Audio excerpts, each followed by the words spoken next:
Hey, good evening, baseball fans, and welcome to the final game of our coverage on Saturday night. 7:30 start will feature the Fort Erie Cannons taking on the Rose City Thorns, and we're back here at Oaks Park, Niagara Falls, hanging out in the booth here with Jerry Searight from the Welland Senior Baseball Team. Hi, Jerry. Hey, hello everyone. Looking forward to an exciting tilt between the Thorns and the Cannons. Should be a good one. We'll be taking all your questions in the comments section, so feel free to drop your comments and questions into the section below. We'll be answering all of your NDBA related questions, no matter how ridiculous. Feel free to hit us up, or you can talk to us at NDBA Senior on Twitter. First black guy on the broadcast. Make sure you mention that. Hey, that's history. Now we'll kick things off with the Fort Erie Cannons starting lineup on your screen now. Leading off and in the extra hitter's position tonight is Cam Hall. Following him is the shortstop Chris Hodges, then Zach Fernandez behind the plate. Gary Moria is batting fourth and at first base tonight. Haji Impalo is the designated hitter. Next up we got Jeff Bruno in right. Randy Kraniak. Quick lineup change as Josh Jackson is hit with a ball in the warm-up, and he's bleeding from the mouth pretty good. So Kraniak will take over duties at third. Then Royce Gooder's inserted to the lineup in in left field. Zach Bush takes over duties at second, and Frankie Biggins will play center field. Blair McNeil's the pitcher tonight. But Tyler Rose will start things off for the Thorns against Cam Hall. And Jerry, should be a good game of baseball tonight. What do you make of these two teams? Well, I think they're very evenly matched duo. The Thorns are a team that led the whole year, led the league the whole year. But the Cannons have a lot of offensive firepower. Cam Hall is not only one of the better hitters, but he's a really good pitcher as well. So this should be a really good one. Now we start things off with a Cam Hall foul ball. Tyler Rose, of course, the pitcher tonight for the Rose City Thorns. And we're underway. The last game of the night from Oaks Park, Niagara Falls. And it should be a good one here. That one's a little out. Oh, and we'll call that one a strike. 0-2. If you're just joining us today, this game is a little bit of wait. If the Cannons win, they'll move to the semifinals on Sunday night, 7 o'clock. We'll have that one for you as well. That one's down, ball one.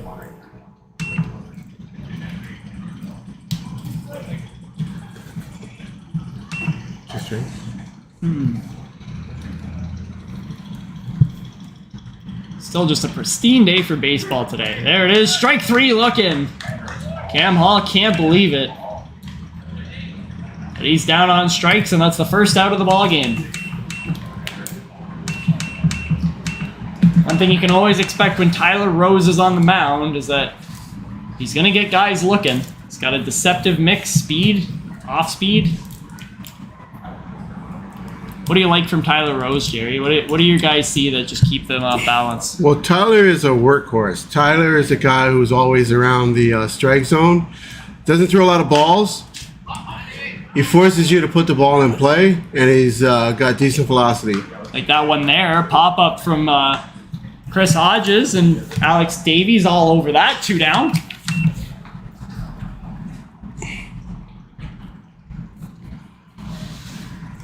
And that's been the key to the Thorns' success this year, is just quality starting pitching across the board. They've not put up super terrific offensive numbers, but they haven't needed to. They're winning a lot of games 3-1, 5-1. Yeah, I'll agree with that. Like we played 2 really close games with them, and it seems to be the formula for success for that they've had the entire season. They've beat you up with the pitching, and then when they needed to, they've had timely hitting. So they've got a couple of big sticks in the middle of the lineup, and they've gotten consistent pitching throughout the year. And in the afternoon game today with Meriton, we saw the defense on full display as well. Tyler Wood all over the place in center field. And Ted Beadle holding down that second base position. There's no space up the middle between him and George Siflikiotis. Yeah, I agree. So still can't say that name, Jerry. It's been a battle all day. At the dish right now, though, Zach Fernandez has been one of the best sticks in the NDBA for the last 5 or 6 years. So MVP season this year. He's leading all voting. And that one chews up Smickle at third, and he's not going to have a play on Fernandez. So he'll reach. We'll call that E6 or E5.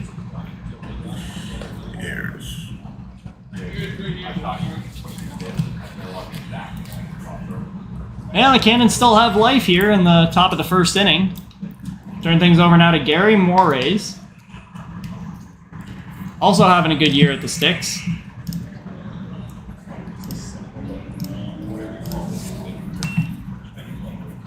Gary batting .386 this year in 17 games played, 12 RBI, and he takes a first pitch strike.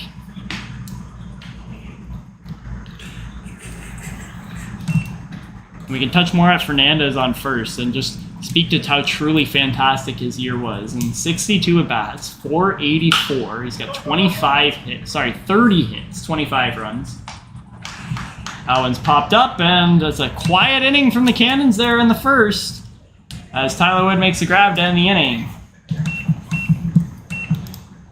So no score there for the Cannons, as we turn it over to the bottom half of the first. We'll take a quick break, and then we'll be right back as Jerry Searight and I will dig into the Welland Senior Baseball Team season and talk about what's in store for them next year. Come on back.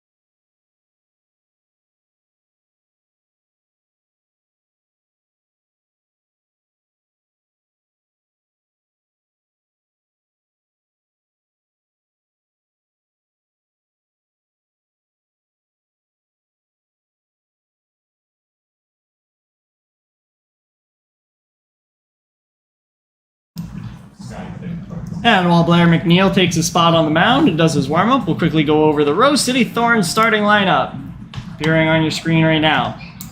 Leading off and in center field, we got Tyler Wood. And the shortstop position is George Sefliktiotis. Never going to nail that name. Catching tonight's Dave Mouse.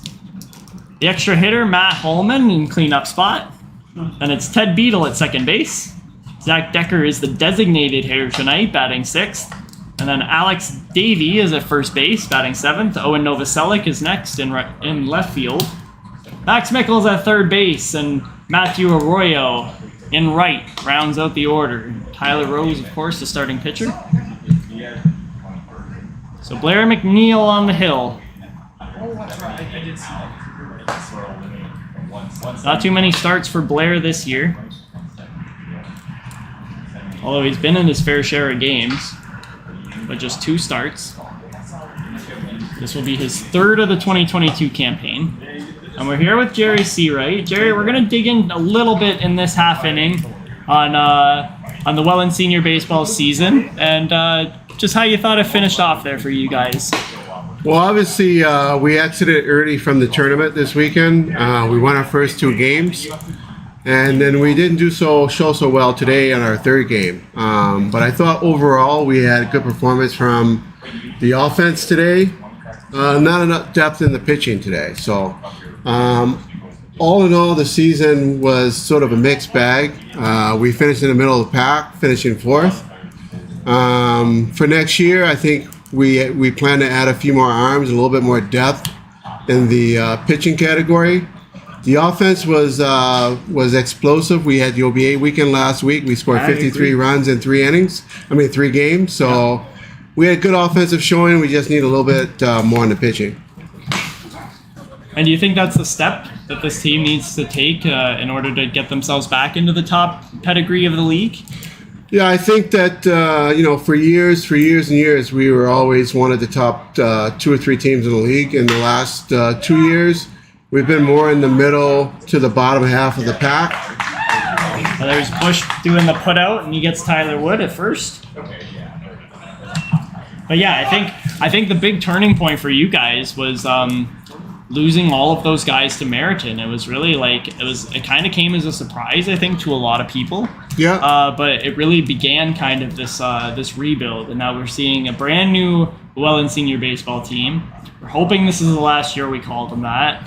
And yeah, I think it's good for the league, honestly, for teams to be rolling over and bringing in new young talent like you guys have. Yeah, I'll agree with that. This was the 30th year for the Welland Chiefs, now the Welland Senior Baseball Team. But we put to sleep or to bed the Welland Chiefs this year after 30 seasons. And next year will be known as the Welland Pioneers, so I'll reveal that tonight. Hey, excellent. Next year there'll be a new logo, new uniforms will be called the Welland Pioneers, and we'll start a new quest for a dominant team. I think that we have a good core guys. We have a lot of offense, and we just need to add some strong pitching to go with that. There's a shot into center field by George Siflikiotis, and caught there. It's Frankie Biggins in center field tonight for the Cannons. 2 down.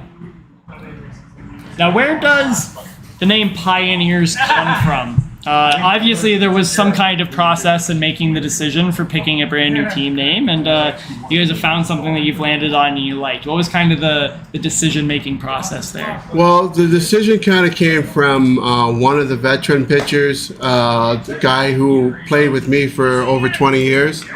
We were sitting around talking one day, and he decided that us being the first team in the league, we were playing Can-Am baseball prior to us joining the NDBA.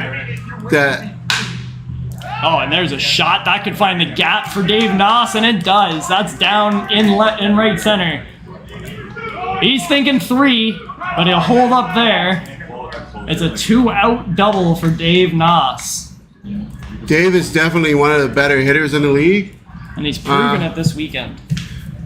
So just to finish my thought, that being the first team in the league, being one of the teams that help organize and form the league, that we thought that would kind of fit with Pioneers being some of the first settlers. So that's how the name came about. It was actually Johnny Matsey that came up with the idea of Pioneers, and we're going to try and see how it goes. And hopefully next year we'll put out on the field a better product and see if we can make another run at a championship. Well, that's a great point. And coming from where that's coming from, it makes a lot of sense, because at the end of the day, the baseball team in Welland founded this league, so to speak, to the point where, and that was a shot by Matt Ullman down the third base line. Max Mickle that's Dave Noss in to score. And quickly, it's 1-0 Thorns here in the bottom of the first. Okay, so that's 2 hits. How do you put hits up? Oh, we're not doing hits. Just put a score one for home team, I suppose. Didn't go.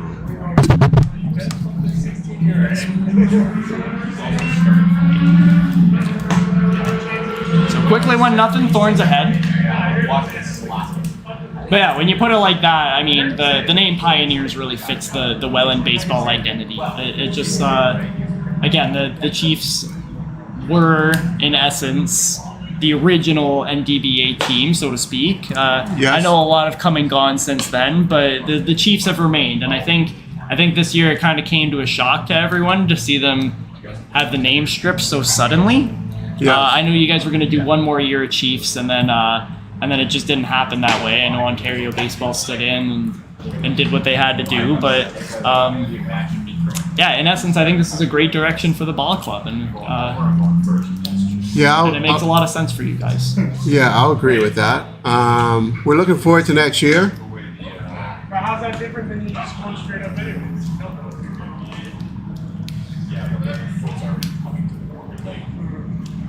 Are you expecting to get the full lineup back next year? I'm expecting to add a few new bodies next year. Yeah, I'm expecting to lose a few guys, but I'm expecting to add a few guys as well. That one shot up the middle and it eats up Zach Bush. I think that the biggest part of it is that we're going to have, I think we're going to have a few new guys in the rotation that will help us a lot. I think the teams that are strongest in our league, when you look at the Cannons and you look at the Thorns that are playing tonight, the Cannons can run out 3-4 lefties that throw gas. They're led by the veteran righty Cam Hall, who throws very well. I believe Cam pitched at Salem University in the States. Yep. And then they're followed by a group of lefties with Mike Thibodeau and Zach Porter. And Josh Kadarian. So they have a trio of lefties that can actually bring it on any given night. So that's where we're headed. I think we've got a few guys that can fill up the strike zone. And the same thing with the Thorns. You have Tyler Rose, who's their workhorse. Tyler throws strikes. And then the additions of Alex Davey this year, as well as the emergence, essentially, of, well, not the emergence, but the resurgence of Tyler Wood, who has been very good for them on both sides of the baseball. And Tyler spent a couple years in the IBL, so Tyler pitched for the Welland Jackfish. Right.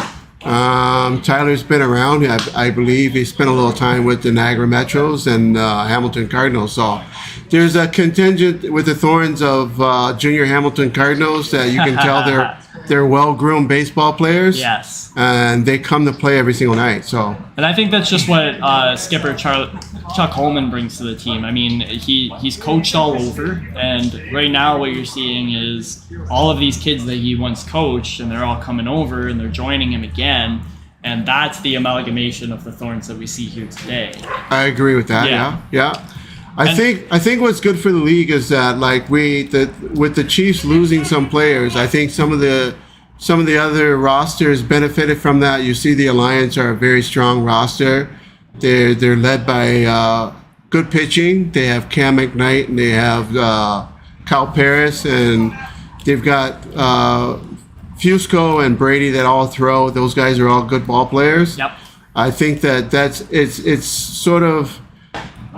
it's re-injected the league with some parity. Like, there's a lot of teams that are really close. You got the Alliance that are very strong. You got the Thorns that are very strong. You got the Cannons that are very strong. The Expos can beat you on any given night. Yep. And we're finding our way along here. So I'm excited about the future and what it holds and what it's going to be like the next 3 or 4 years. And I think sometimes you lose guys, but you bring in new guys and new blood, and it helps the league to stay strong. The Cannons are stronger than ever. Yep. They picked up Fernandez and Randy Kranick from the Chiefs breakup a year ago. Yep. So 2 years ago. But yeah, I think it's helped everybody a little bit. And we're excited about where we're headed. So, especially when you talk about the Alliance, and I was having a little chat with I think Matt Brady this season about it, and when you guys split back in 2020, the Alliance were almost folded. They were getting very little attendance to their games. As there's Brother McNeil striking out Alex Davey to end the inning. But they were getting very little attendance, and then all of a sudden now they got this brand new slew of guys that want to come out, that want to be a part of the team, and it's bringing all the players out of the woodwork. You've seen Ben and Dave Collins more than you ever have, and you've seen Alex Renyon come out, and you've seen Dave Davidson come out, and the guys really believe in the process over there, and it's an entirely brand new ball team from where they were 2 years ago, barely winning a game, and yes, that's not very far in the past, but it's weird to think about that now they're the pinnacle of the league. So we're gonna take a quick break, and when we come back, we're still talking Welland baseball with Jerry Searight. Be right back.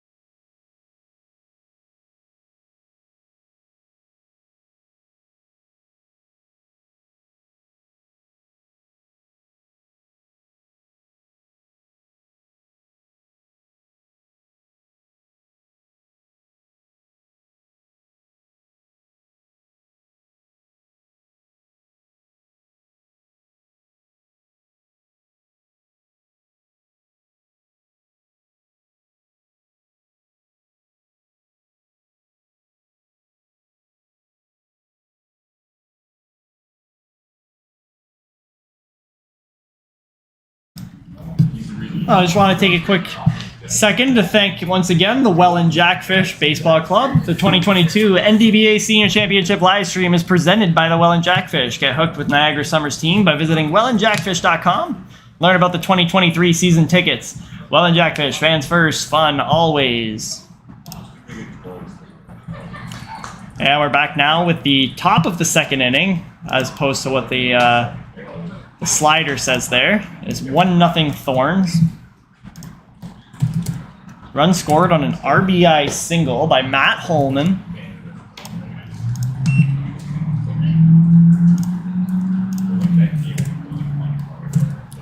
And the Thorns have all but punched their ticket here to championship playoffs here. That one's fouled back by Pat Giampaolo, better known as Meatball among the NDBA faithful. Meatball. Meatball is an NDBA legend. Truly is. He's really had an impact on the game. Everyone loves him. He always comes out. He's always got a smile on. Often regarded as one of the most sportsman-like players in the game. And he can still crush a baseball, even at pushing 40. Oh, yeah. If you groove him a fastball or a changeup, it's going to go a long ways. Honestly, Fort Erie legend as far as Fort Erie celebrities go. The guy's known all over the place. And there's a shot foul. Just missing that one. And you know, it's funny because I talked to Pat a while ago and he says his favorite pitcher to play against is Tyler Rose. Oh, nice. So this is a marquee matchup here tonight at Oaks Park, Niagara Falls.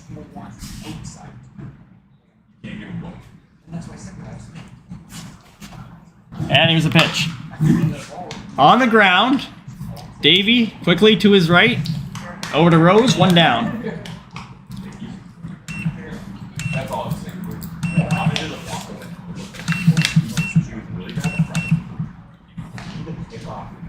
And that'll turn it over now for Jeff Bruno.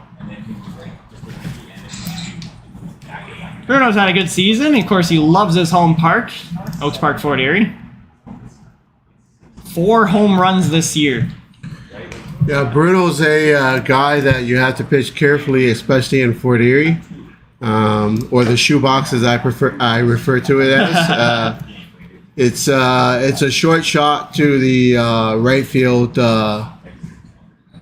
bleachers. There's no bleachers there, but Nope. if you hit it square, it'll get out the park in a hurry there.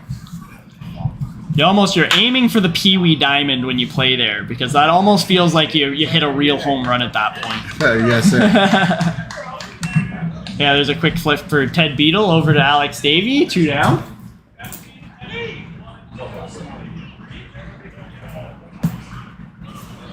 Yeah, he and teammate Zach Fernandez led the league, 4 home runs apiece.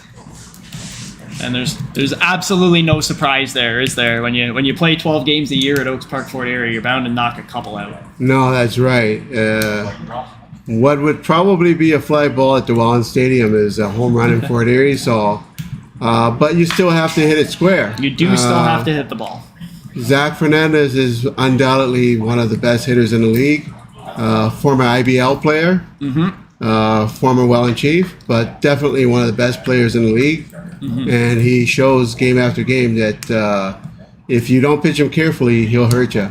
Well, you can take away his 4 home runs if you feel like it, but you can't take away from his 30 hits. That leads the league.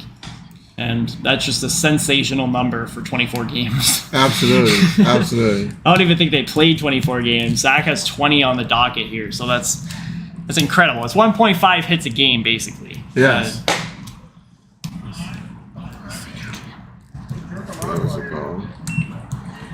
So now Tyler Rose facing Randy Kraniak.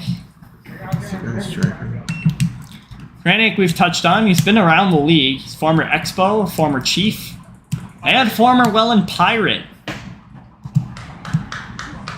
Now on his 4th ball club in the NDBA.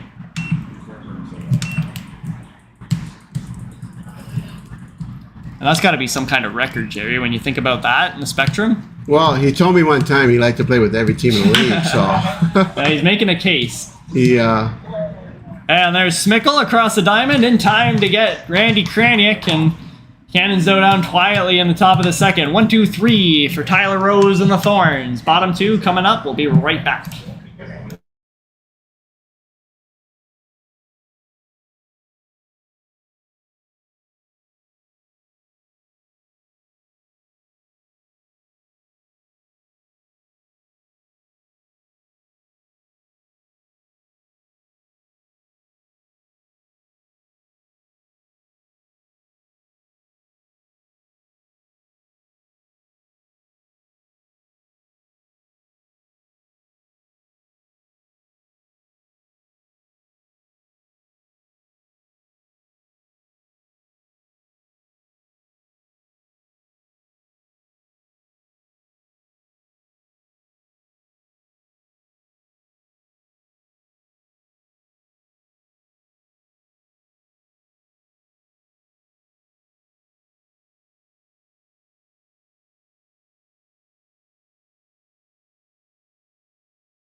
Now we're back here with Jerry Searight of the Welland Senior Baseball Team. We're talking all things Welland, and you can go ahead and drop your comments into the chat there. I just saw Steph Napper say, "What's the YouTube link?" So I went ahead and dropped that in there for you. You can enjoy that stuff. And then Jason Antoniak says, "By the way, Corey, I asked George how he pronounces his last name, and you're close, but no cigar." Jason, I knew that. I'm gonna need some speech therapy after this weekend or something. There is no chance I'm ever pronouncing his name properly. You did a far better job than I did. So. I do not. He told me straight up how to say his name, and I just went, and then I went home and I listened to the tape over and over again, and I still just could not make it out for the life of me. So George, if you happen to be listening, can I just call you Georgie T for the rest of the weekend? I feel like we'd have a much easier time that way. There you go. That's exactly what I would do. Yeah, big swing and a miss there, and now we're looking at Owen Novoselic here, leading off the top of the second inning or the bottom of the second inning here for the Thorns. Yeah, Novoselic, Smickle, and Arroyo against Blair McNeil here to start the second. Yeah, that one's upstairs. And now, Jerry, since you guys are out, you can officially give me your bold prediction. So who do you think is going to take home the crown this week? I honestly think that the Thorns have the en route to the championship just based on the dominant pitching that they've displayed so far this year. Absolutely. I definitely have to agree with you there. They don't tend to beat themselves defensively, and they tend to do just enough offensively to eke out a win. So this one's straight up in the air. And Fernandez thought he had a play, but nothing back there. That is Fernandez catching tonight. That is Zach Fernandez catching, yes. They had a new kid in the warm-up here.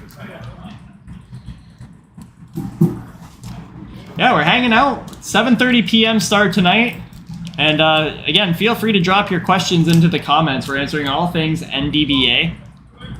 So if I was a guessing and a betting man, my first thought would be the Thorns followed by the Cannons. The Cannons it's hard to get away from that pitching that they have. Yeah, if they bring their A game, they're definitely the team to beat. If you play them in Fort Erie in a short series, they have guys that can put the ball over the fence consistently. So you have to pitch very carefully to those guys.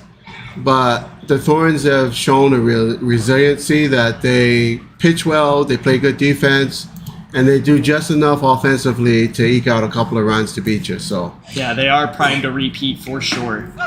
And there's a strikeout for Blair McNeil, his first one of the night. All right, second K of the night. He got Alex Davies swinging in the first. And And he cuts down Owen Novoselic for the first out of the second. And I will see Max Mickle. First start of these playoffs. He's at third tonight. We haven't seen much of Max Mickle this season. Although he is prolific in their 2021 playoff run for sure. Yeah, I think primarily he played a lot of third base last year. Very consistent defensively. But not much of a sample size this season. Just 5 at-bats in 2 games played. And that's been the story for these Rose City Thorns this year. Just guys not coming out.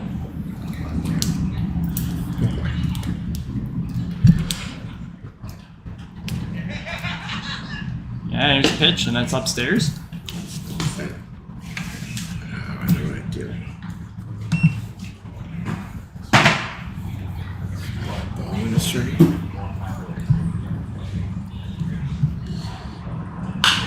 And this one on the ground.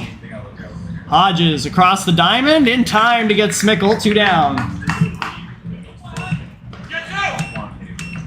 And it seems like it's always been Chris Hodges that's shortstop for the Cannons, hasn't it?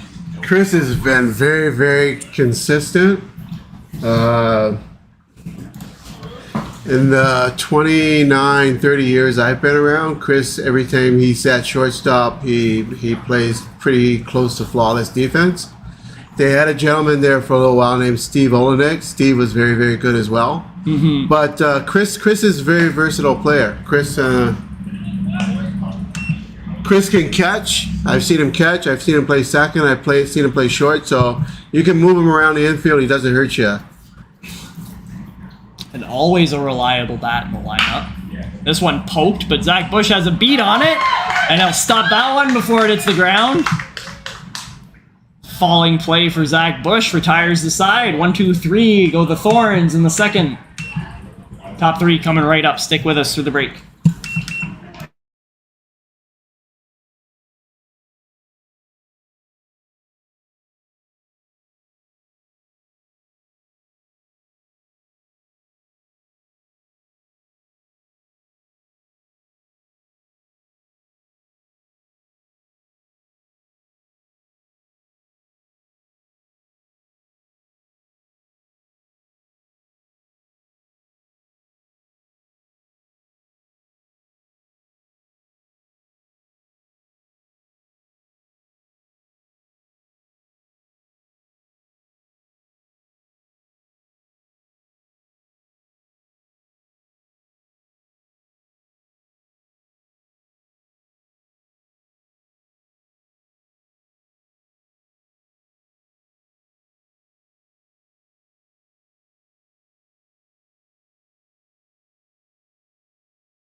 Hey, welcome back to the stream, everyone. We got top of the 3rd inning coming up, and the Cannons at bat. They'll begin things up, and they will lead things off with Royce Gooder back in the lineup after suffering a gruesome ankle break earlier this year. Looks no worse for wear there, but can't leg out the single, and there's one down.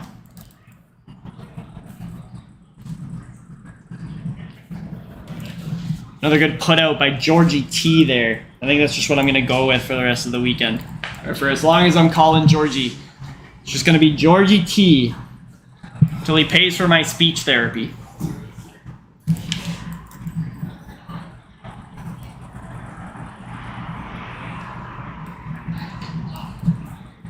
And here's Zach Bush. Bush playing second base on an emergency basis today. Third baseman Josh Jackson took a ball off the mouth in warm-ups, and he was bleeding pretty good. No worse for wear, though. Josh will be fine. Just not available for today's game, unfortunately. So,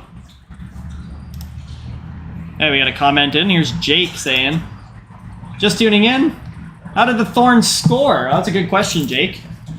If we look back to the lineup card here, we got Matt Holman driving an RBI single down the third baseline to score Dave Noss in the first inning. Noss reached on a double. So there you have it. That's where we stand. And then Megan and Lucas Cummings say, go Cannons. Agree with you there. Nothing doing there for the Cannons, though. Zach Bush grounds out to second. We got 1-0 Thorns in the top of the third. 2 down now. And here comes Frank Biggins. Biggins, a fan favorite in Fort Erie.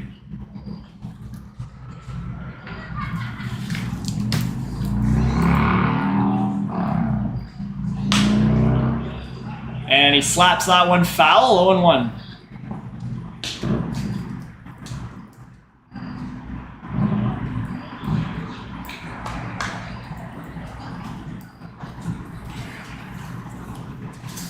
So if you're joining us tonight, we're doing Ask the Expert.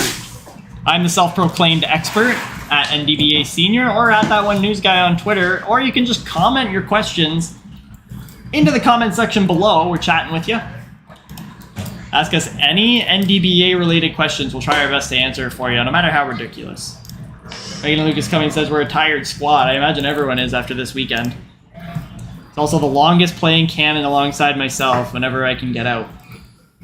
And we love to have you out here, Lucas. And that's a good little tidbit on Frank Biggins there, too. Did you know that, Jerry? Longest serving Cannon? No, I did not know that. Yeah, that's a good little tidbit there. So thanks, Lucas, for that.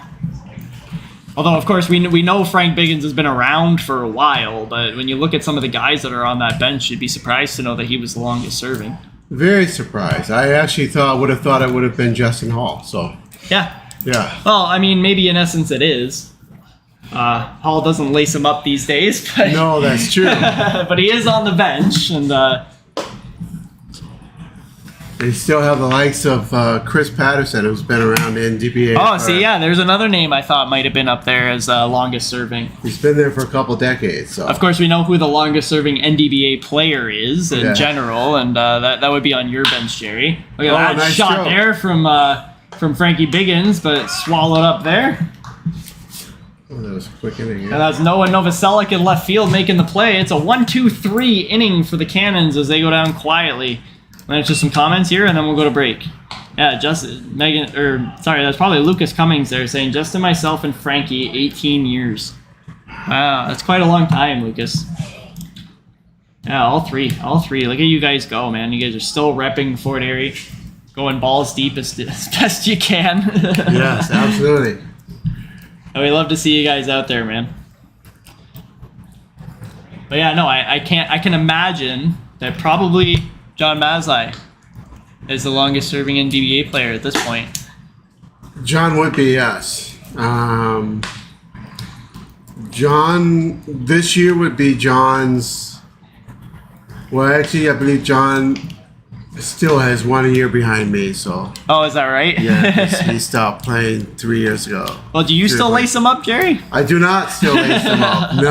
No. You did up until very recently, though. I Maybe laced 2 him years up ago? till 2019. Yeah. 2019 was my final year at the dish. So I played from 1994 till 2019. So. And touch a little bit. I want to know a little bit about the climate of the league at that point. I mean, in the 90s, the league was still probably fairly new, right? I mean, we're talking less than 10 years old at that point. And just like what was the climate based on where guys were feeling? Was it more a relaxed feel beer league, or was it really you guys were trying to build something here in Niagara? Well, just a quick history on the NDBA. In 1993, we started playing just pickup exhibition games. A bunch of guys from Welland playing house league, pickup games with another team just from Welland. And then in 1994, we started playing teams from the Muni League in Buffalo. So we did a connecting schedule with the Buffalo Muni League. And correct me if I'm wrong, but there was for a long time an all-star game between you and the Buffalo, or between the league and the Buffalo squad as well. That's correct. The NDBA All-Stars played the Muni League, Buffalo Muni League All-Stars. So that is where, in essence, where that stems from then. That's correct. Okay, yeah, excellent. So at the very beginning, there was the Welland team, the second Welland team, which was called Welland A and Welland B. There was no Chiefs, but there was the Welland A and Welland B. We played each other over and over and over again, and then shortly after that, Thorns started a team, and they were called the Thorns Phantoms. Right. Before the Anchors formed. And they had a really good tenure. Phantoms ran until about 2016, if correct me if I'm wrong. Yeah. And at the very beginning, the Phantoms were the best of the trio. The Phantoms had a very strong team. But that was when Lucas Ola played, and when Jake Maxwell would have been super young at that point as well. Well, right? actually, before their time. This was back in the days of Barry McNaughton was the coach. He was a guy from Meriden. There was Barry McNaughton. His sons played, Jamie McNaughton and Dave McNaughton. They had a lefty pitcher that pitched D2 in the States. His name was Brooke Teal. Okay. And these guys were a very dominant squad. Back in those days... Oh, that one gets by, and Wood's going to scoot over to second.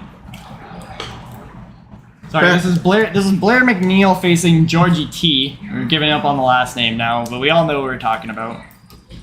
Shortstop for the Thorns. Sorry, go on, Jerry.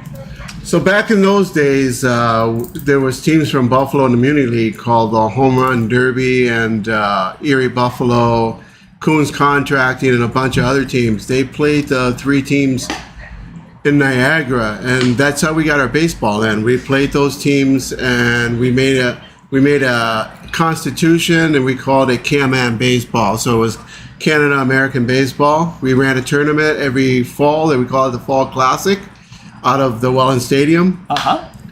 And we did that for the first 10 years or so, 10 or 11 years. In 2004, we joined the NDBA. Right. And then back in those days, there was Niagara Falls, and they weren't the Expos yet. They were I believe the Falcons still. Right, correct. And then there was a team in Thorold, the Thorold Phantoms. And the new guys, right? The Welland Chiefs. Yeah. And back in those days, the Thorns hadn't started yet. There was a team that played out of West Niagara. They were called the West Niagara Warriors. Okay, yeah. Which later became the Meriden Alliance, right? Oh, right on. Okay. So the West Niagara Warriors had the Parrish brothers. They had Kyle Parrish and Mark Parrish. They had Zach Decker, who's on the Thorns. They had Rusty, who's on the Anchors. They had a whole bunch of guys that are playing throughout the league right now. But they were the most dominant team. The West Niagara Warriors were a strong pitching team as well.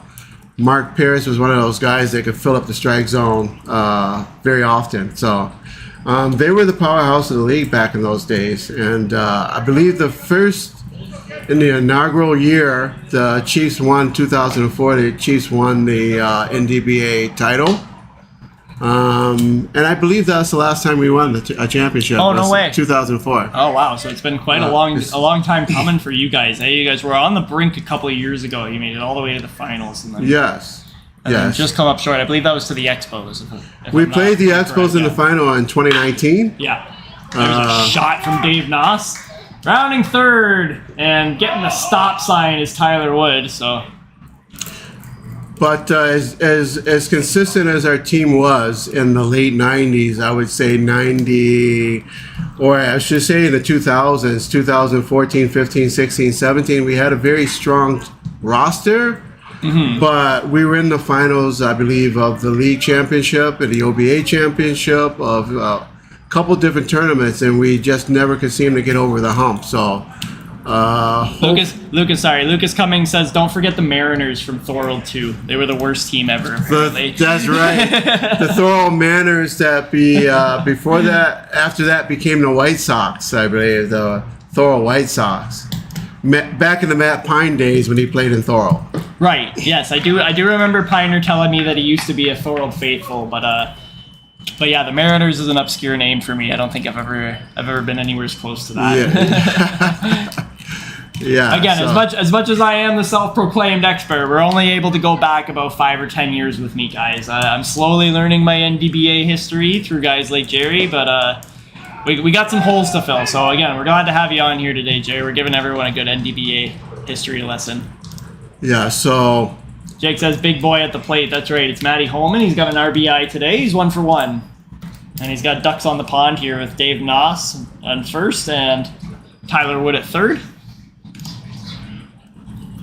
And yeah, I think just watching the league evolve and bringing us to where we are now, how would you rate the talent level, just based on what you're seeing from the top tier of the league now? Well, I think what we saw in the early days, what we had was just a bunch of house league guys that were tired of playing slow pitch. They want to play some hard ball. We got together with our buddies.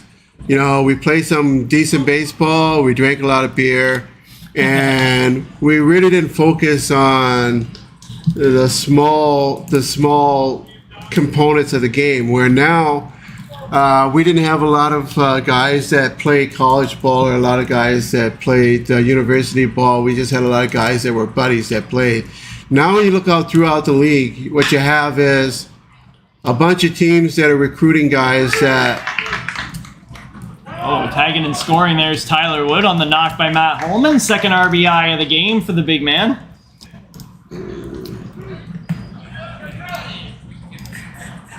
Make that 2-0 Thorns now in the bottom of the third. Tyler Wood scores.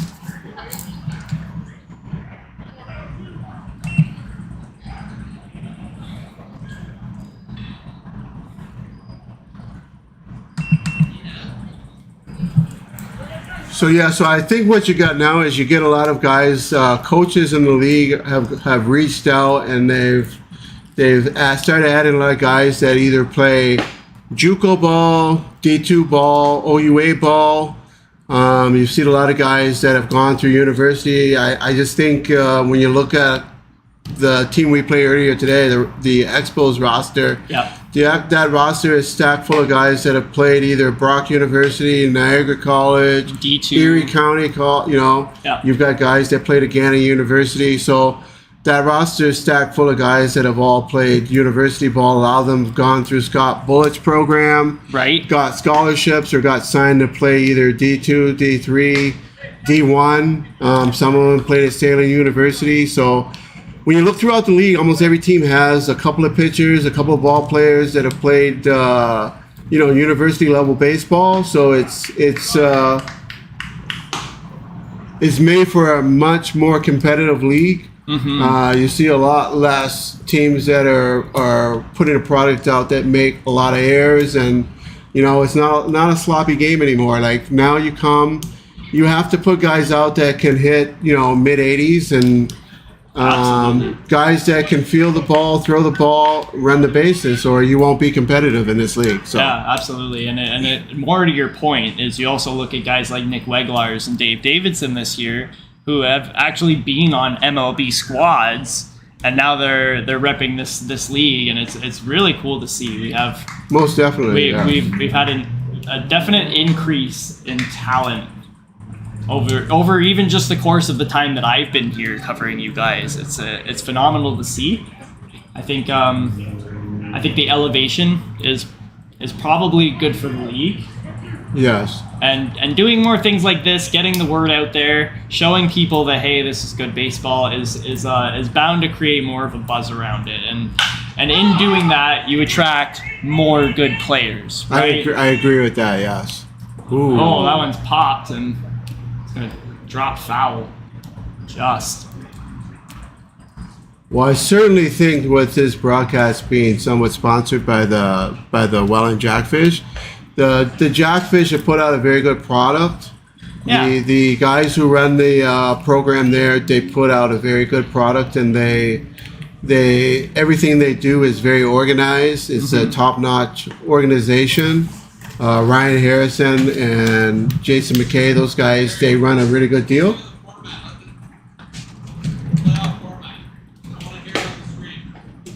What? What is it? What? Wayne, what? Okay, come up. Did he say? He wants to talk about the playoff format. What about the corner? I don't like the corner. Yeah, no, it's certainly, sorry, we're having a little bit of technical difficulties there again. My camera battery is not meant for this, everybody, but we're getting by this weekend. We brought you 98% of the baseball here today, so thanks for bearing with us. Still got Blair McNeil. He's dealing now with Ted Beadle, singled in the first. Yeah, so I think that the Jackfish, as being in Welland and in the area, has created a lot of extra buzz. Absolutely, yeah, for sure. That ball's well struck. That one's deep and gone. What a shot. How do you like that, Ted Beadle? That was Zach Decker. Oh, was it? Yeah. Hey, how do you like that, Zach Decker? They scored 3, right? Yeah, it's a 3-run shot for 5-5, and the Thorns are ahead 5-0. Oh, let me take one off. If you...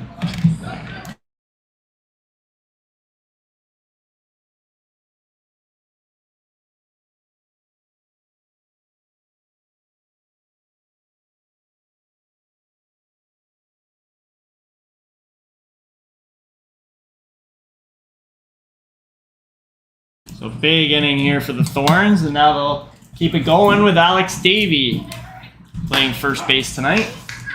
And yeah, I have to agree with your point there, and just the Welland Jackfish bringing baseball into the forefront of the community here. And not only that, but actually managing to put a good product on the field in just their second year. And I think that speaks to just how much they're willing to push this thing. And it's a huge vote of confidence for them to put their logo on the NDBA broadcast this weekend. We can't thank them enough for that. Yeah, I agree with that. Thank you, guys. And I go to quite a few of the Jackfish games. The games are very exciting. They have a top-notch product that they put on the field. Even the junior Jackfish, when you look at the junior Jackfish and the roster that they have, they've got a lot of talented guys that have gone through a lot of the elite programs, the Great Lake Canadians, the Philhouse Pirates programs. They've got a lot of guys that play university ball, a lot of guys that play JUCO ball. So you look at that Welland Junior Jackfish roster, it's a very stacked roster. A lot of the kids on that roster play at Brock University in the fall. And beyond as well. There's a couple kids on that roster play down in the States as well, and happy to have them out here in the summertime for sure. Yeah, so that bodes well. I mean, they tell their friends get talking about ball, guys that have not played for a few years. That there's a shot, that one by Hodges up the middle, base hit. So Davey keeps it going. Still with 2 down here in the bottom of the 3rd inning.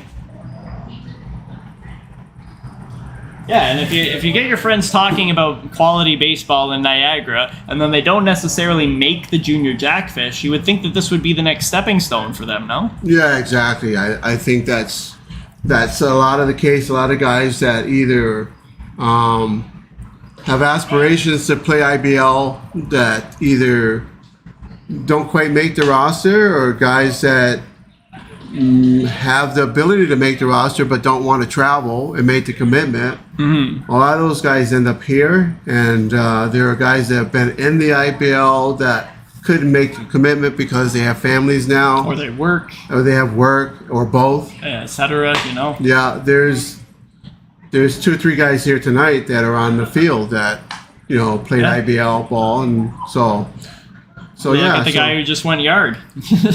Yeah, so A storied career for Zach Decker for sure. He's looking to add another NDBA championship to the resume. He's got a long list of awards on his neck already. Oh, we're punching it up here. It's a 7:30 start. Again, if you're just joining the stream, Thorns lead 5-0. Zach Decker 3-run shot. And Matt Holman with a pair of RBIs in this game. There's a strike from Blair McNeil. And we're talking with Jerry Searight from the Welland Senior Baseball Team. Jerry's given us a really good NDBA history lesson so far. So if you have any NDBA questions, feel free to leave them in the comments. We'll answer them the best that we can.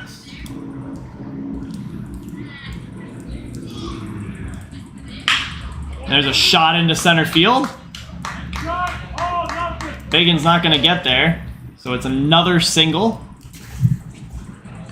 Make that 4 hits in a row now for the Thorns. yeah, the Thorns are one of those pesky teams that if you don't pitch effectively, they'll put the ball in play. They'll keep scoring. So you have to pitch to the corners, mix it up, throw some breaking balls, and then sneak the fastball in there. But if you just feed them a steady diet of fastballs, they'll give it right back to you. So. And now we have a pitching change as Blair McNeil's night is over. We'll turn the ball over to Pat Giampaolo. And this pitching change brought to you by Back Road Barbecue Company, doing wings and things in Port Colborne, located on King Street on the scenic waterfront. Visit backroadbarbecue.ca. So we get a quick look at Giampaolo here. Again, better known as Meatball among his teammates and those along the NDBA. Yeah, we got a comment here. Let's take care of that. Yeah, Lucas Cummings having a great time watching this one. Obviously not the desired result for you tonight, Lucas, eh? Well, there's still a long way to go. Yeah, the Cannons have the firepower to score often, so the game's never over. These guys can swing it with the best of them. So 4, 5, 6 runs won't discourage them from putting the sticks to the bats on the ball and trying to claw back into this game. So, well, you got the right guy on the mound. Giampaolo's not pitched much this year, but he's turned it on in the latter half of the season. We just take a quick look at his pitching summary here from this year. It's only 5.2 innings pitched, but 5 2/3 of those innings coming in the latter half of the month of August, and he gave up 0 runs all season. wow, that's impressive. Well, and just 5 2/3, mind you, but this is not a young kid we're talking about here, so obviously Meats has been around the league and guys know his stuff, so. Well, the thing with Meats is that he's not going to overpower you with the fastball, but he's a very smart pitcher. Mm-hmm. He throws enough breaking balls and he mixes in the fastball just enough to keep you off balance. So he's a guy I've faced many times over the years, and he does what it takes to get the job done. And he'll face Max Smickle to start things off with 2 down in the inning. Nothing's over here yet. Lucas says 9 games in 12 days doesn't help, and that's the grueling nature of this NDBA tournament style. And you know what? I think at the start of the year, the idea was solid, and in practice, this has turned into a little bit of a crazy weekend, hasn't it? Well, the thing that impresses me most of all that comes to my mind is that we just finished the OBA weekend. You've got a lot of tired arms, and you've got guys that book time off from work and family situations to commit to the OBA weekend last weekend. So, if you went deep into the tournament last weekend, you played 5, 6 games, and you're right back at it this weekend. So, That's the key. There's an example right there of meat being meat. He threw that pitch. It didn't have a lot of giddy up to it, but it was very effective. So And he keeps Smickle off balance. It's quickly 0-2. Yeah, Lucas has 6 games at OBA last weekend for the Cannons.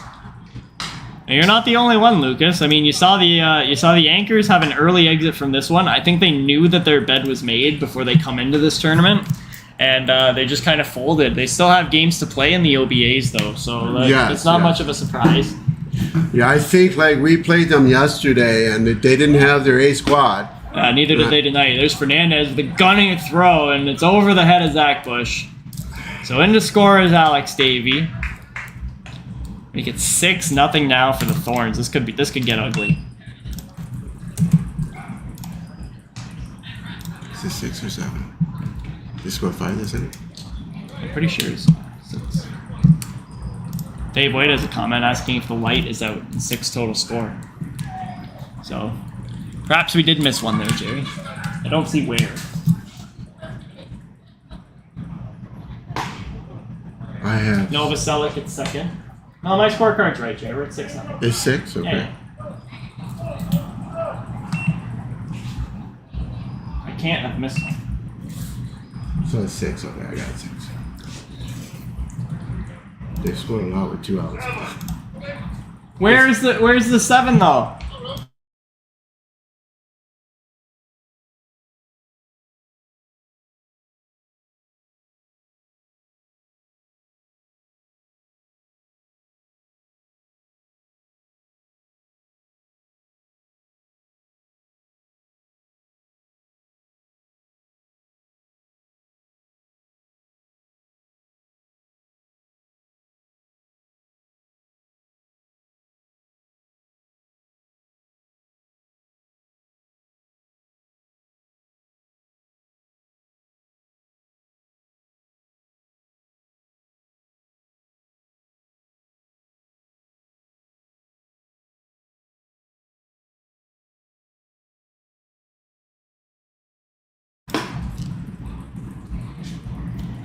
Yeah, that one's upstairs. Dave is coming to get set us straight here. Well, hopefully he can. That would be nice. Yeah, Lucas says 6-0 as well, and he's been tuned in the whole time.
No, there you go.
You know what the count is? Anybody? Hey, we're back here with the top of the fourth. I think that's 1-1 now to Cam Hall. Leading things off here in the top of the fourth inning. Struck out in the first, looking. Of course, we know how that goes. He couldn't believe it.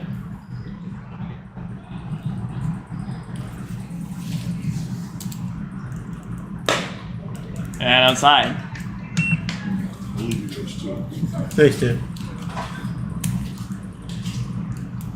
So we got you for one more inning here, Jerry. Is there anything you'd like to add? That one's upstairs, 3-1. Well, the tournament format is an interesting format. I personally prefer the match play where you have the top team with the bye, and then you have the second place team play the seventh place team, and the third place team play the sixth place team, and 4 and 5 matchup. I kind of like that format a little bit better, but this certainly does put you to the test. It kind of shows how much depth your team has, because you have to run out 5, 6, 7 pitchers. There goes Cam Hall looking again. But yeah, that's a good point. And I think, you know what, I think on paper, again, this tournament sounded like it was going to be the optimal way to wrap everything up this year, but in practice, it's not been great. Players are at the end of their rope. And I think overall, again, especially when you get down to this point on the Saturday, just guys have no gas left, you know? No.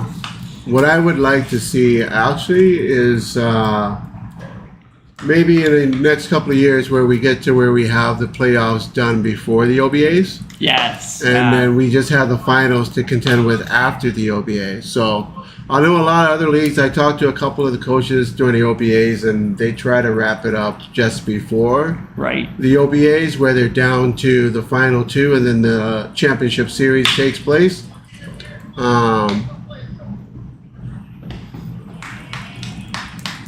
And that could be an avenue we explore. I know sometimes, like one year we had the playoffs bleed into October.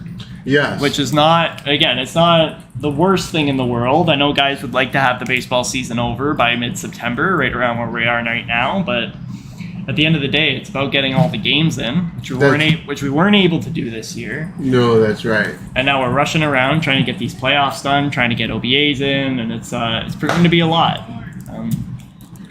Guys are definitely going to need some ice after this weekend. Well, the other part of that is too is if you have young men that play college ball, university ball, they disappear once September rolls around. That's right too. Yeah. So you're going to have a very dominant pitcher that's been in your rotation through the summer. Then when his college program starts, he's got to go. He's got to report back to school, and he's playing ball either in the States or in the OUA. And then you don't really get a true sense of what that roster was like through the summer. So, yeah, absolutely. To your point, that happened to the Thorns Anchors this year with Kyle D'Angelo. Exactly. One of the better pitchers all season. So Davey steps off the bag there, and as a result, Fernandez is down to first base. We call that a single. Yeah, I think you can look straight across the board at most of the rosters. They have a young man or two that plays college ball somewhere, and then school starts, and like you said, Kyle D'Angelo, and you look at Cannon's Mike Tibolo. Oh yeah, that's right. That's right. And you look at the Expos, Steve Erickson. There's a lot of guys that play, McMaster or Brock or wherever it is that they play, that they've been a dominant pitcher throughout the summer, and then now they disappear. So you don't get a true sense of what every roster is like come the playoffs if you don't finish early enough. So, Lucas says that'll never happen, Jerry. Too many rainouts. Yeah, a lot of rainouts this year. Yeah, certainly a lot of rainouts this year, Lucas. But I don't think that's typical. I mean, okay, it is typical to have rainouts, but I don't think it's typical to have as many rainouts as we had. Not to mention the fact that the Cobras couldn't get on their field for the first 2 months of the season. They had no lights. So it wasn't just rain we were talking about this year. It was an amalgamation of things. It was a sliding catch by Novoselic and left, and that'll end the inning. So the Cannons come up empty-handed again. They're running out of time here. It's 6-0 Thorns as we head to the bottom of the fourth. And you know what? We'll take a quick break. We'll be right back.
Sorry, Zach Bush on the ground there. Retires.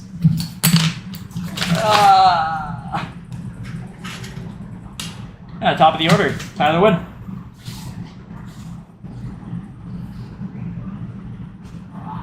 As Rose City bat around in that third inning. Put up 5 runs.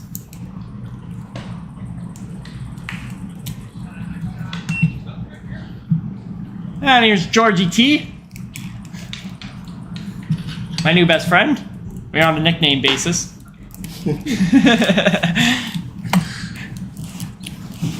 You're not by yourself. I couldn't pronounce his name dude, either, so. Dude, he said it out loud for me, and then like I said, I must have listened to the replay about 20 times, and I still just cannot find a grasp on that name. It is going to be the death of me. Yeah, we are in the bottom of the fourth. Thorns ahead 6-0. Firmly in control of this game. Already on their way to the championship series. But they're looking to burn the Cannons here a little bit. Give them a tougher road. Underneath that is Frankie Biggins. He makes the catch. 1 down. Oh, sorry. 2 down. 2 down, yeah. So Pagiampalo bringing in the reins here a little bit. Retired 3 in a row. And now he'll have Dave Noss to contend with. Noss 2 for 2 today, single and a double. Scored both times. Yeah, Dave's a really good catcher and he's a very good hitter. This is his, I believe, his 3rd year on the Thorns squad. Did a lot of catching last year for him, but has not been in the lineup very much this year. And there's a strike.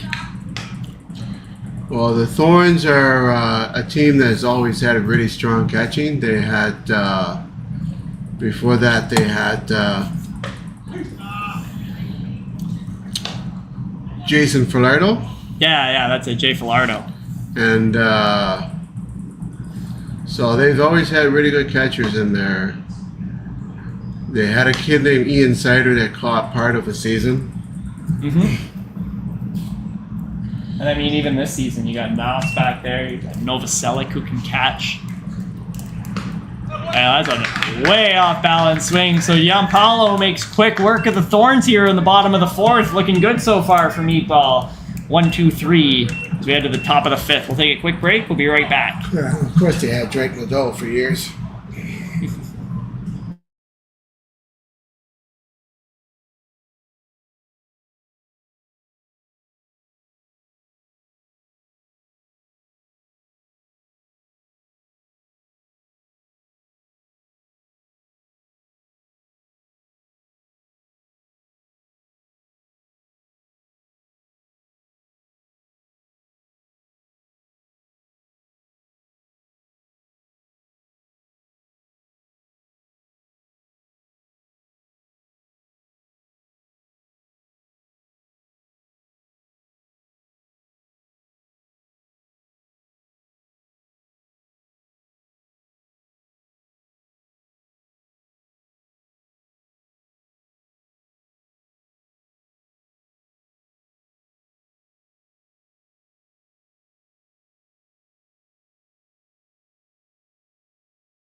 Alright, welcome back, fans. We're settling in now for the top of the 5th inning. The Cannons are due up.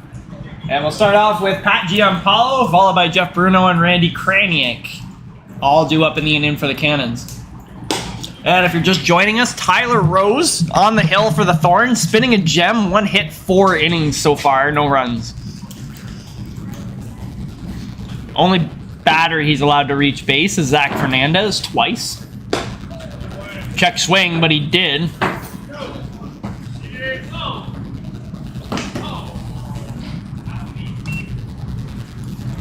Cannons will contest that on the field, but I can tell from up here that Pat went around.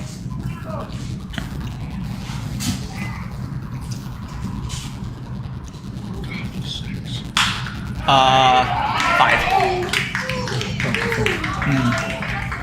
There's a shot for Pat Gianpaolo into right center field, a base hit. Second hit of the night for the Cannons. Tyler Rose continues to deal here, and now he gets Jeff Bruno. Damn it.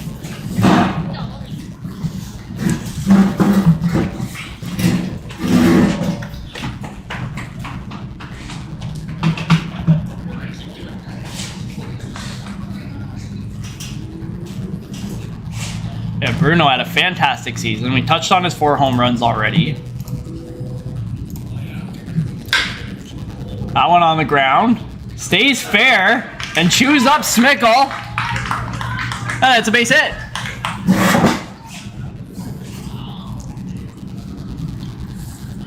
So Bruno keeps the line moving. Thought that one was going to roll foul, but Smickle keeps it in play.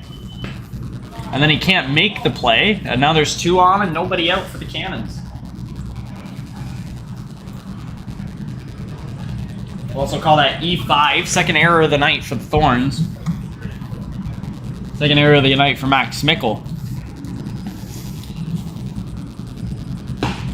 And now here's Randy Kraniak, takes a strike.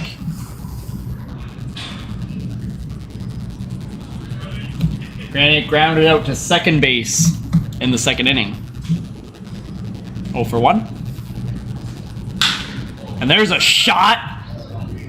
Deep to center field. Tyler Wood's got a beat on it though, and he makes the play. Good piece there from Randy Kraniak. But he gets just enough underneath it.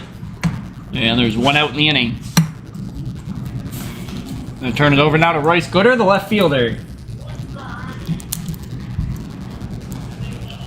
Royce back in the lineup after suffering a brutal ankle sprain. Kept him out of the lineup for the latter half of the season. He was having a great year up till that point, batting .364 in 11 games played, 22 at-bats. Doing most of his damage in the top of the order for the Cannons. That one's fouled back out of play.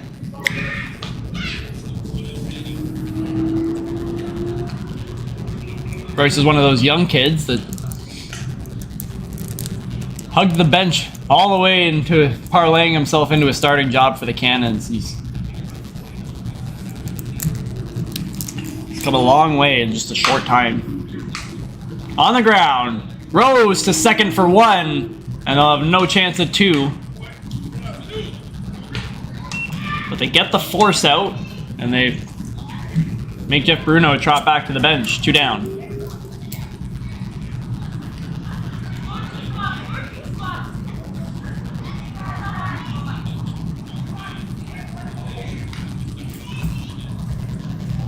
So we got runners on the corners now. And stepping in is second baseman Zach Bush, 0 for 1. Grounded out softly to second in the second inning. In the third inning, sorry. We're still taking your Ask the Expert questions. Guys, this is your last chance to ask the expert. Anything NDBA related. We won't be doing this tomorrow. So feel free to drop your questions into the comments. We'll be answering them all the best we can, no matter how ridiculous. Anything NDBA related.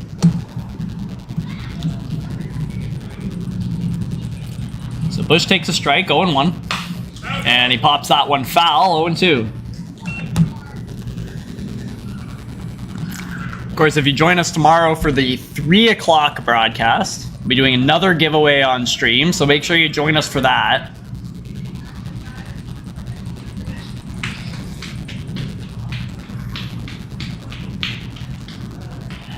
Freddie Zalotti already made out today with a $25 Backroad Barbecue gift card, so that one off the glove of Rose. And easy play there at second base for Ted Beadle, and he retires the side.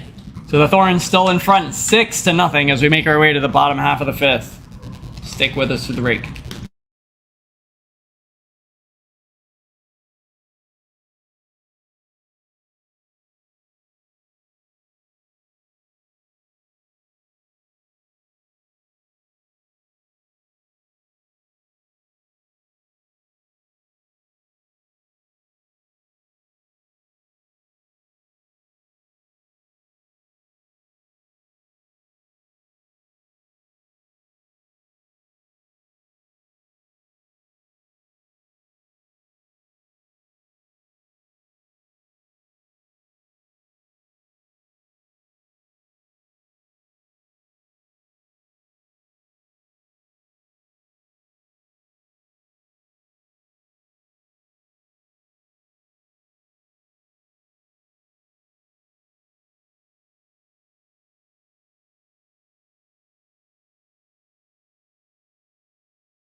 Hey, welcome back for the bottom of the 5th inning, and Matt Holman leading things off. He shows bunt, but pulls back. Matt Holman, 2 RBI tonight. Got the Thorns on the board early, and he skies one now to right center field. And on the play there is Roy Scooter, 1 down.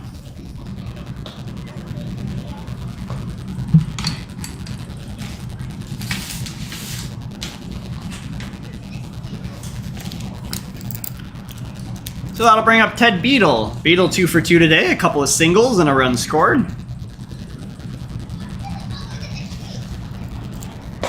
Was the difference maker in that game earlier this afternoon against Meriden where he popped 3 RBI. And he's here facing Pat Giampaolo. He's retired 5 Thorns in a row.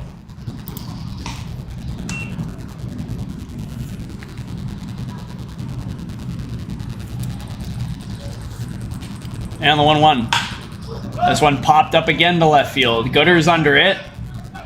And he's calling for it, and he makes the catch. 2 down. So a couple of F7s on the score sheet to kick things off in the bottom of the 5th. And here's Zach Decker. Decker with a hit of the game in the 3rd inning. A 3-run shot to put the Thorns up 5-0 at that point in the game. Of course, they've added another run since then to make it 6-0. And he's here facing Giampaolo, and the first pitch he takes into center field. And that's a sliding grab there from Jeff Bruno. He puts a little pizzazz on that one, and they retire the side in order again in the 5th. So nothing doing there. 1-2-3 inning for Pat Giampaolo, and Cannons will come up in the top of the 6th looking to make a dent in that 6-0 Thorns lead. Join us after the break.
Yeah, welcome back, NDBA fans. We'll get your picture in a minute. Top of the 6th inning, 6-0 Thorns. And the leadoff batter here for the Cannons is Frank Biggins. Yeah. Biggins 0 for 1 today. He flied out to left or to right field his first time up. And he pops that one foul to the right side. So clearly Biggins coming in with a game plan here against Tyler Rose. It's wait as long as you can. Keep your hands back and shoot the ball into right. That may be a good approach against the gas-throwing starter here for the Thorns. And he shows bunt, squares up, misses with that one, 0-2. Sorry, 1-2.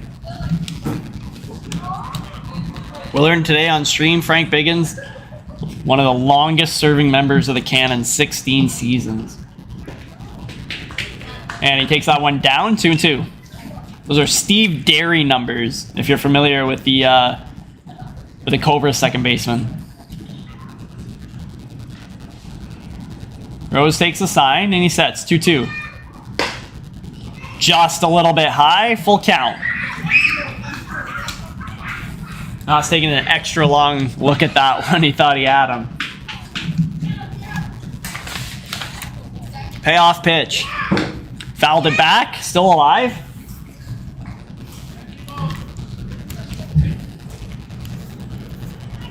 Yeah, we thank you for joining us on stream all day today. We had 12 hours of baseball coverage for you. We hope you enjoyed. Not done yet. Tomorrow at 3 p.m. we'll have the Niagara Falls Expos and their likely opponent, the Fort Erie Cannons. That one skied into center field. Wood charging, but it'll be Georgie T making the play. Long range in center field there. Or does that one get down? That one will get down. That's a base hit. I thought George Saflikiotis came up with that one. Still can't say that name. Still trying to say that name, despite the futility. So it's a base hit. And Biggins is aboard with nobody out. So now top of the order, Cam Hall. Rose to second. And they won't get the out there. There's no signal from the umpire. Everyone's safe. Rose's throw drags George T off the bag. And then Hall's hustle to leg out the single. So the Cannons have something brewing here. 2 on and nobody out. Get to the comments here. 18 years. Lucas coming. My bad. That's better than Steve Derry numbers. Corey Bergall's in first base for the Thorns. Oh, there we go. There we go. Not Dave. So that's a good point by Dave White there. Corey Bergall's taking over first base duties for Alex Davey. George T on to first for one double play. Made that look smooth. First double play of the day on stream today. And that one looked very fluid.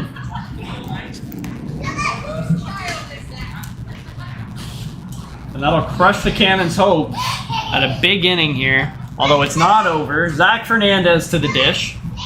1 for 2 today. Reached twice. Once on an error and a single.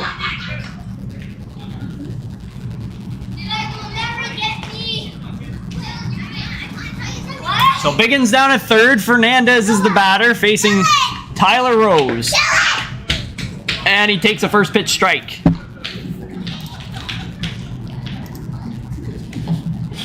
My bad, Lucas. We won't make that mistake again, okay? We are having a great time here today on stream. We love chatting with you guys. Fernandez fouls that one back, and he's quickly in a hole 0-2. But he's not let Tyler Rose get the best of him so far.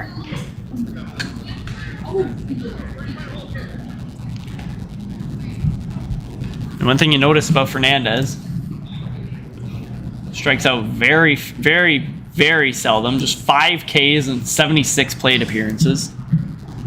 And the 0-2. Pokes that one into right field, a base hit. Into scores, Frankie Biggins. It's an RBI single for Zach Fernandez. And the Cannons are on the board in the top of the 6th.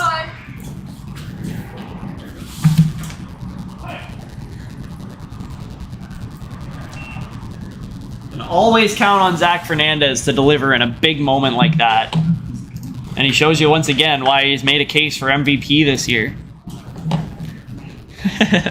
I see you're mad at the double play, Lucas. Well, I don't blame you there. I really don't. But that's all right. Yeah, you guys get a run on the board either way. So we're top 6. Make it 6-1 now for the Cannons. Or sorry, 6-1 now for the Thorns over the Cannons. And here's Gary Morris. 0 for 2 is Gary Morris today. Flied out to center and to left field.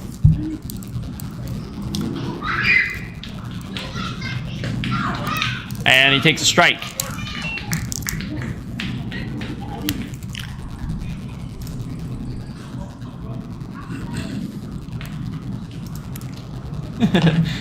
Lucas Cummins has a case. If there isn't, then there's a problem. Oh, there's a shot from Morris. That one's way back and out of here.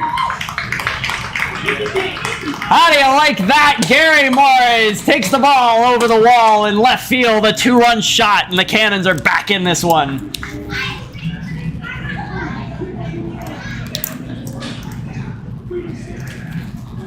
Talk about putting a spark into your dugout. Good hit.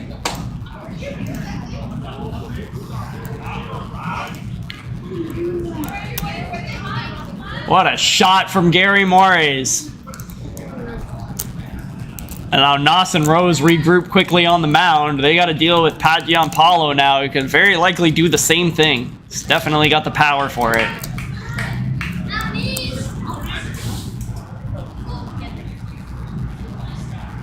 What a big moment for Morris there.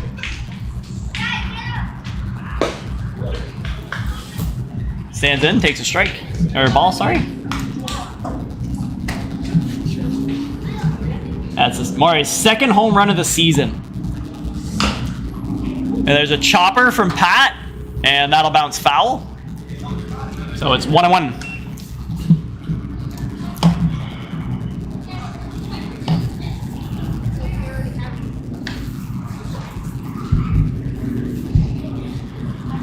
Now, we saw TC Murray take one over that left field wall earlier today, but Morris, that added an extra shot. He found pavement over there. And there's a deep drive from Pat Giampaolo, but not deep enough. And underneath it there to make the play is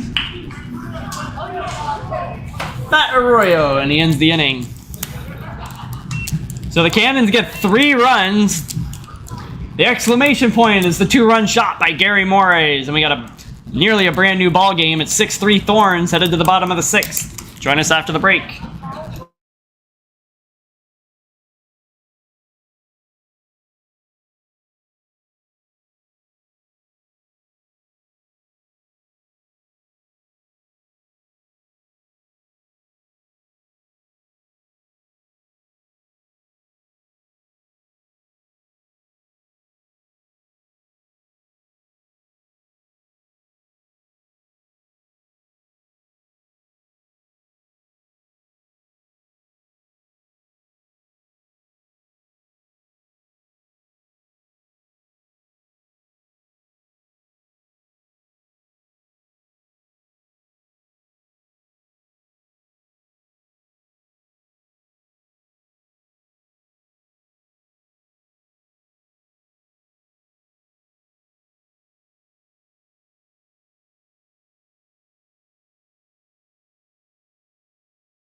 Welcome back once again. You just witnessed Corey Burgall striking out. Pat Giampaolo is now retired 8 Thorns in a row, dating back to the bottom of the 3rd inning.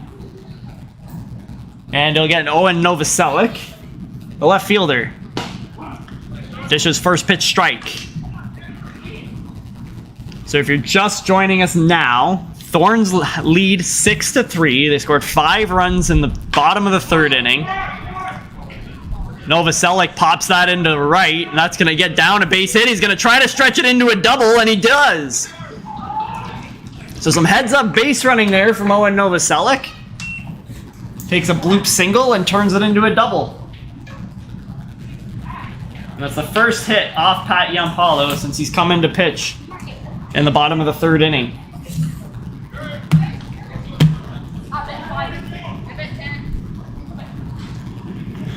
So once again, if you're just joining us, Thorns scores 5 in the bottom of the 5th. After scoring 1 in the 1st, take a 6-0 lead. And then Gary Morris, in the top of the 6th inning, crushes a ball over the left field wall, 2-run shot. And that's where we stand now. It's 6-3. Pat Giampaolo dealing now to Max Mickle, 1 out. And he takes strike 2.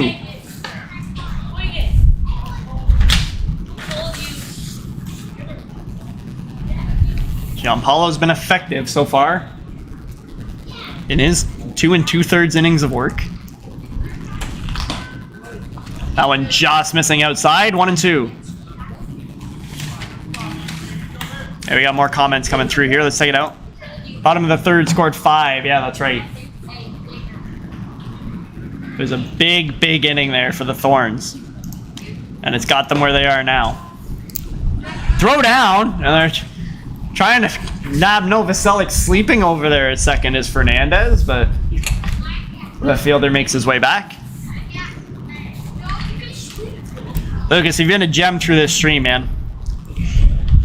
Keeping us entertained, talking to us. If anyone else is listening and you have questions for the NDBA faithful, just let us know. Be happy to answer your questions. The self-proclaimed expert on the mic here tonight. So once again, Max Mickle, 2-2. Giampaolo deals, and he fouls that one back. So we'll redo the 2-2.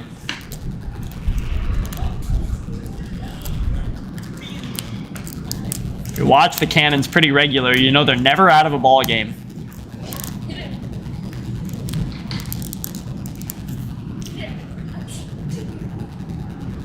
Two-two. And Smickle smacks that to 3rd base. Great play there by Kraniak as he scoops and fires in time to retire Smickle. 2 down.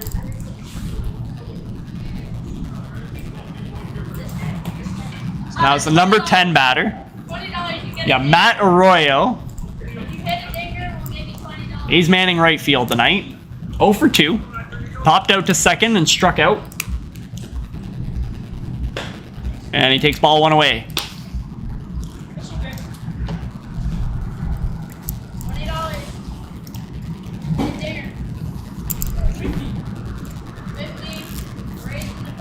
And the 1-0. That one's popped straight up. That looked like a knuckleball from Pat Giampaolo, and he makes the play along the first baseline to retire the side.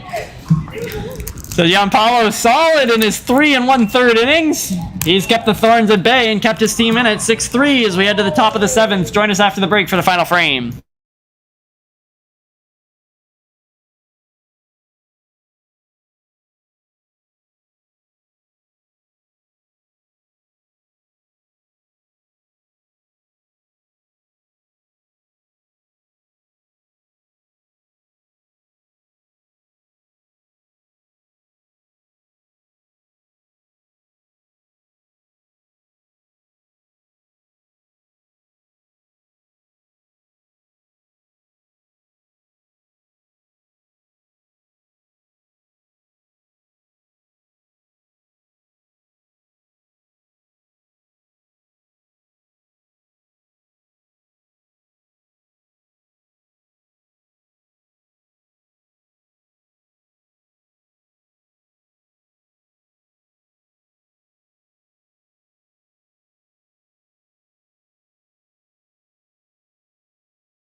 Well, let's see.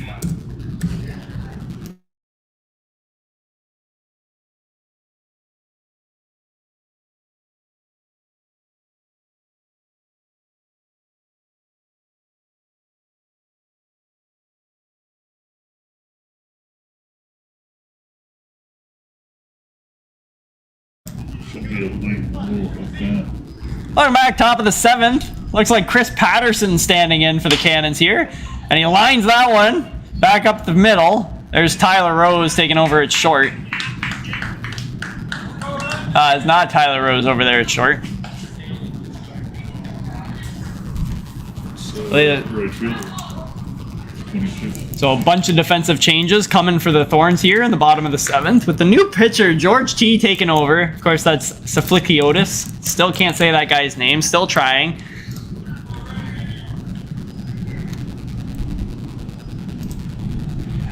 Lucas, that was a good call. CP off the bench. There's no way anyone but you could have known that. You are in the head of your manager for sure. So one down. And there's another strike. It's Randy Kraniak at the dish.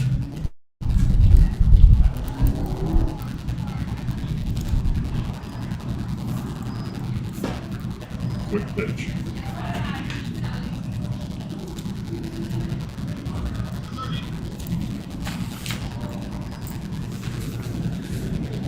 Here's Kraniak, 0-2. Little chin music upstairs knocks him off balance. George Saflikiotis, an excellent pitcher, seldom used so far this year, but he definitely has velocity and he's got his location. So not be an easy job for the Cannons to come back here in the top of the 7th. But their Sunday relies on this half inning going their way. It'll be an uphill battle for them to make the finals unless they can pull this one out. So Kraniak takes down low, it's 2-2.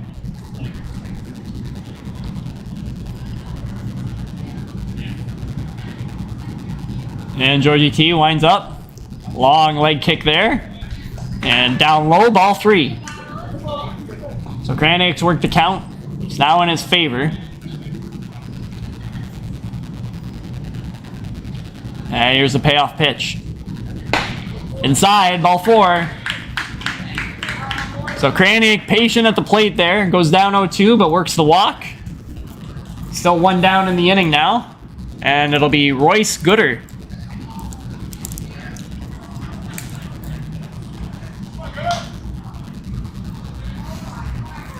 Gooder's 0 for 2 today, grounded out to short, and a fielder's choice in the 4th.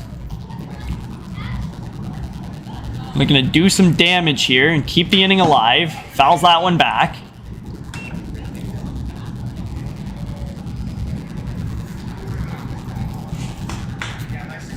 Just want to say on behalf of the NDBA and the Welland Jackfish Baseball Club, thank you for joining us today on stream. We're having a wonderful time. Thanks for chatting with us in the comments, and we hope you guys enjoyed this production we put on for you today.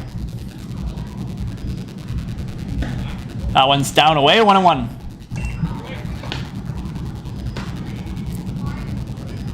Hoping to bring you more streams in the future as the NDBA turns into the 21st century.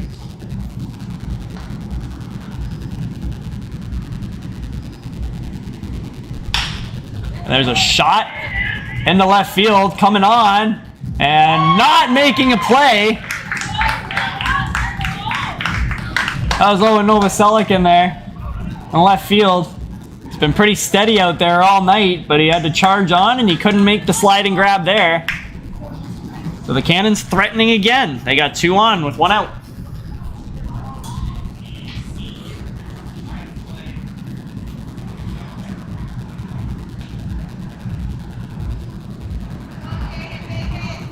And now this is Jaden Dunn coming off the bench for Zach Bush, number 47.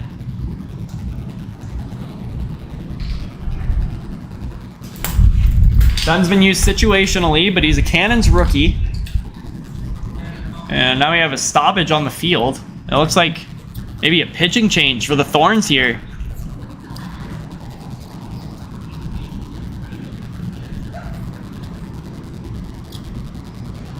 So Georgie T must have not been feeling it. And it looks like they'll call on, is that Tyler Wood there from center field? And not a bad look. Here's Tyler Wood coming in. So we got a pitching change here. Number 15, Tyler Wood taking over. We'll take a short break, I suppose, and we'll be right back.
But it is only recreational baseball.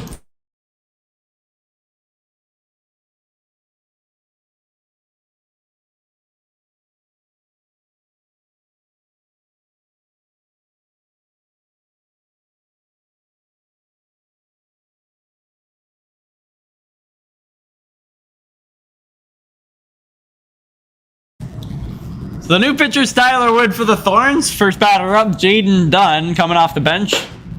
And he takes out one up high, ball one. Dunn's one of the new players for the Cannons this season. Not a lot of playing time. But he's coming in a big spot here with one out. Strike one. And the Cannons need 3 to tie. So Dunn representing the game-tying run at the dish. Here's the 1-1 from Tyler Wood. And Dunn puts the barrel on that one, but fouls it back.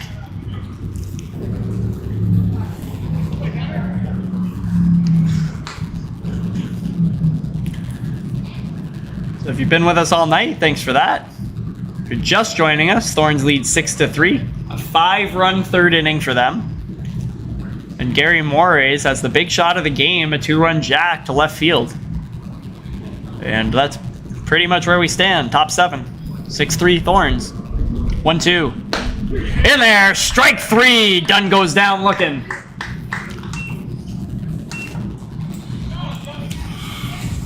So there are 2 down in this game.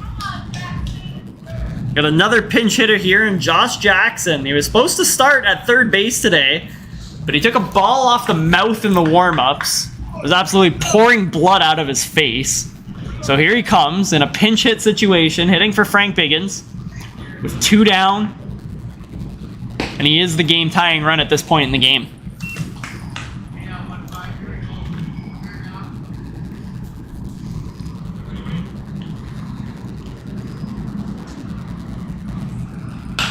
And he shoots that one, foul. Into the parking lot to our right side here at Oaks Park.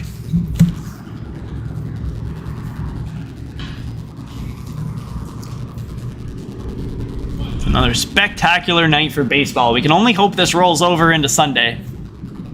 There is some rain in the forecast tomorrow. There's a shot. Scooping it up at first is Burgal, and that's the ball game, ladies and gentlemen. The Cannons come storming back, but they can't overcome the 5-run deficit. 6-3 is your final from Oaks Park, Niagara Falls. Once again, we thank you for joining us at the NDBA live streams today. Join us again tomorrow at 3 o'clock, where we'll be covering the quarterfinal game between the Fort Erie Cannons and Niagara Falls Expos. Be happy to see you then. Until then, have a good night, drive safe, and let's play ball.